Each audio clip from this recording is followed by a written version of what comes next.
Hi guys, this is my first video of a few. I'm going to be answering all the questions you have in regards to my racing career. I thought there'd be no better way to sort of set up a little platform like this where I can answer a lot of your questions. I know you guys have had a lot for me over the years, from right back when I started to when I finished.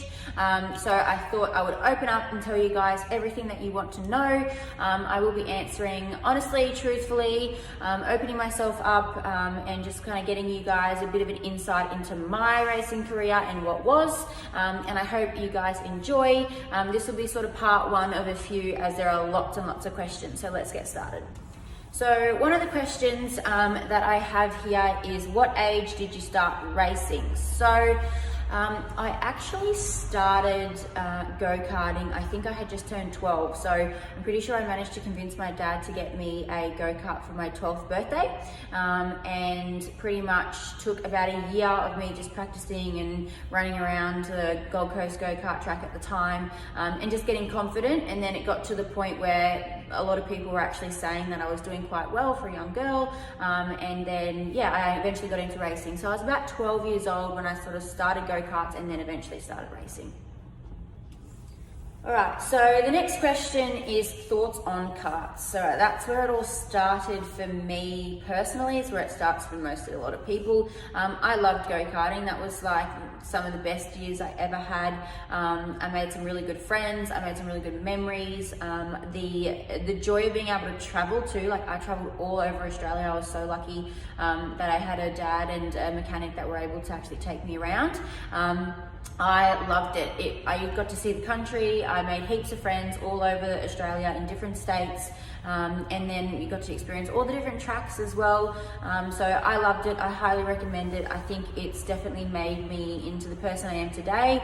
I had to mature really quickly. I was racing against a lot of older people, and I was around a lot of older people as well. So it was really enjoyable, and the racing is lots of fun. Like, I was super competitive. I'm still friends with a lot of the people that I used to race against as well. I still stay in contact with a lot of people. It has changed a lot in the last couple of years from my understanding. I've sort of come and gone and watched a few races. It has got a lot more competitive and a little bit more expensive, but it is so much fun. I think every day I should probably buy another go-kart again, but I want to save myself the money. So I love go-karting. If you're definitely thinking of getting into it, I would highly recommend it. What junior categories did you race in before getting into V8s? So that's a good one. I did go-karting, obviously.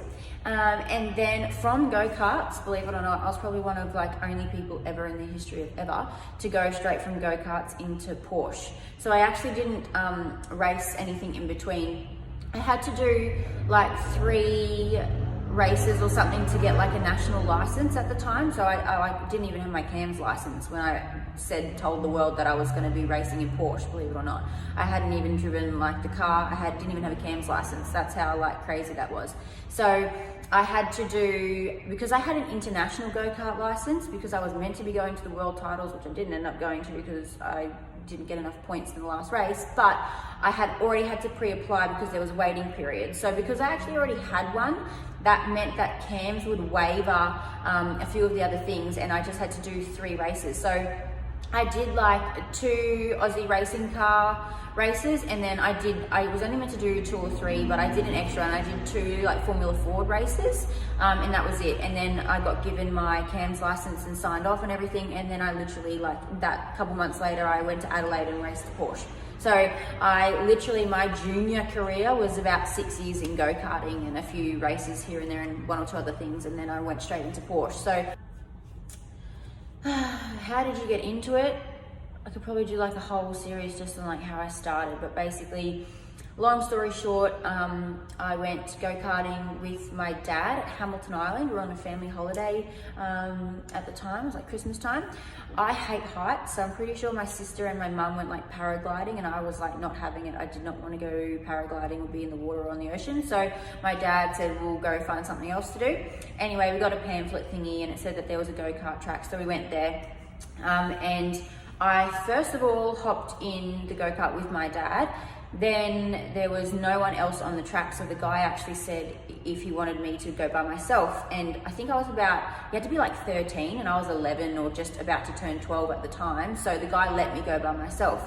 Anyway, I went by myself and I come back in and the guy's just like, wow, like you did like really good. Like my lap time was really fast apparently. I don't know if he was telling me the truth or not, but he said that I was really quick. Anyway, my dad thought it'd be funny. He's like, let's like go out and race together and like see if you can keep up with me. Sure enough, we went out and turns out I was actually faster than my dad, overtook my dad. And yeah, came back in and the guys were like really, like the guys who were there, they were saying like I was doing really well for a young girl. Not many girls would go out by themselves like that, let alone overtake people and all that sort of stuff. So that's pretty much what started it. Came back from the holiday and I was like hooked. I went to Kingston Park Raceway. I was Googling like go-karts. I remember like finding them on the internet and printing them out and like leaving them on my dad's desk and like highlighting the price and saying that I wanted it for like a Christmas birthday present. So that's what I did, and then eventually a couple months later I actually ended up getting a go-kart, so I was pretty lucky. So that's sort of how it all started, believe it or not. Really random, but everyone kept telling me I was good, so I thought I'd keep doing it. Someone's asking if you had your time again, would you do it differently? Yeah, probably. I would have liked to have done something in between. I would have liked to done like Formula Ford or something like that. I would have liked to have done like a step up, a category that was in the middle. When I started at the time, CAMS had just dumped Formula Ford, so they were no longer like a support category.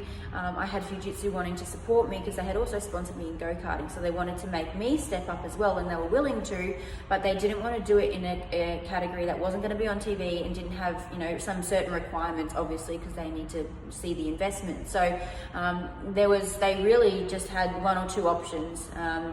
And the best option for me at the time, believe it or not, was Porsche. And I didn't want to say no to Fujitsu because they weren't willing to sponsor me again in go-karting. So I was sort of at the point where I had to like sort of just take it and do it. So I do wish that I did like a year of Formula Ford, or I don't even know what was around at that time because I was literally just didn't even know V8s existed then either. So I just wish that I knew that I needed to do something before I moved up into Porsche. Racing series you wished you raced in, so yeah, probably like Formula Ford or something else. I wish I did Carrera Cup for a year longer than what I did as well, because I was so fresh into it when I first started. I really, like, I should have done like 4 or 5 years, and I don't think I was ready to move into supercars, but again, opportunity and the people and everything that happened, it basically was the option that I had, so I had to take it. So that's probably one thing that I do wish that I did as well, is I think I needed about a 4th or 5th year in Carrera Cup. I definitely felt at the end of the last year in Carrera Cup, the 3rd year, I was like, damn, I'm like just starting to get a hold of this. So yeah, I probably, 4 years. I think the year after, if I didn't go to V8s and stayed in Carrera Cup, I think it would have been a good year for me. Which category did you enjoy the most? I don't really know, like, I don't know, it was all fun. I had an equal amount in both. So I did 3 years in Porsche and 3 years in supercars. I just did more in supercars, obviously, with Bathurst and everything. So I think I enjoyed both of them. I like Porsche because it's a lot like chiller and more relaxed, and there was a lot of like gentleman drivers, and they were quite fun, and they all looked after me, and just like the catering tent and stuff like that in Porsche, that is really good. In V8 supercars, you don't get that unless you're like in the main series and you got to pay for it. So the benefit of Porsche is that as part of being a part of it, you get access to that. So that was really good, just to eat the good food and be in air conditioning. That was a bonus. But I think I enjoyed all of them. They all had their highs and lows. I mean, and I spent the same time in both of them, so I probably don't have a favorite as such.